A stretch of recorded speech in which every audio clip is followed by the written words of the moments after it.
ఈ వీడియోలో డిస్కస్ చేయబోయే టాపిక్ ఏంటంటే ఆర్సీబీ ఎందుకు గెలిచింది అండ్ ఎస్ఆర్హెచ్ ఎందుకు ఓడిపోయింది. ఫస్ట్ ఆర్సీబీ గెలవడానికి చాలా రీజన్స్ ఉన్నాయి. ఏంటంటే first there fielding. RCB players చాలా బౌండరీస్ ఆపి చాలా రన్స్ సేవ్ చేశారు. చాలా ఫోర్స్ని 2Dకి కన్వర్ట్ చేశారు.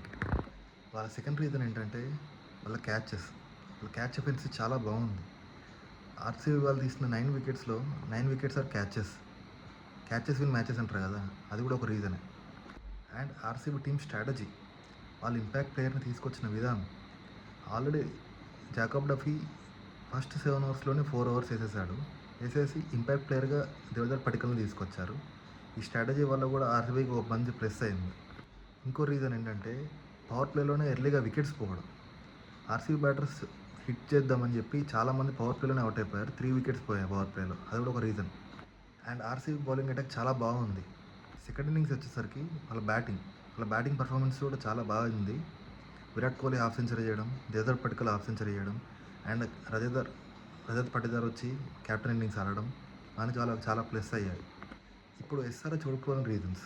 First, pure captaincy is the reason. ఎందుకంటే కెప్టెన్ కిషన్ని పెట్టారు. అతనికి అసలు ఎక్స్పీరియన్స్ లేదు క్యాప్టెన్గా, అది కూడా ఒక రీజనే. No strong bowling lineup. అసలు ఎస్ఆర్హెచ్ దగ్గర స్ట్రాంగ్ బౌలింగ్ లైనప్ లేదు. పవర్ ప్లేలో 2 ఓవర్స్ ఆల్రౌండర్ అయిన నితీష్ కుమార్ రెడ్డిని వేయించారు. వాళ్ళు ఏమనుకున్నారంటే బౌలింగ్ అవసరం లేదు, జస్ట్ బ్యాట్స్మెన్ 200 ప్లస్ స్కోర్ చేసి ఎలా డిఫెండ్ చేద్దామని అనుకుంటున్నారు. వికెట్స్ ఎర్లీగా పోవడం వల్ల కూడా వాళ్ళకి చాలా పెద్ద ఎదురుదెబ్బ తాకింది.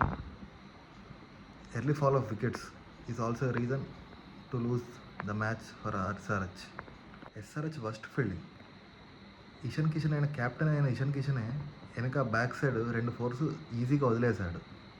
టీమ్ మెంబర్స్ కూడా అసలు గ్రౌండ్లో యాక్టివ్గా కనబడట్లేదు. చాలా వరస్ట్గా ఉంది ఫీల్డింగ్.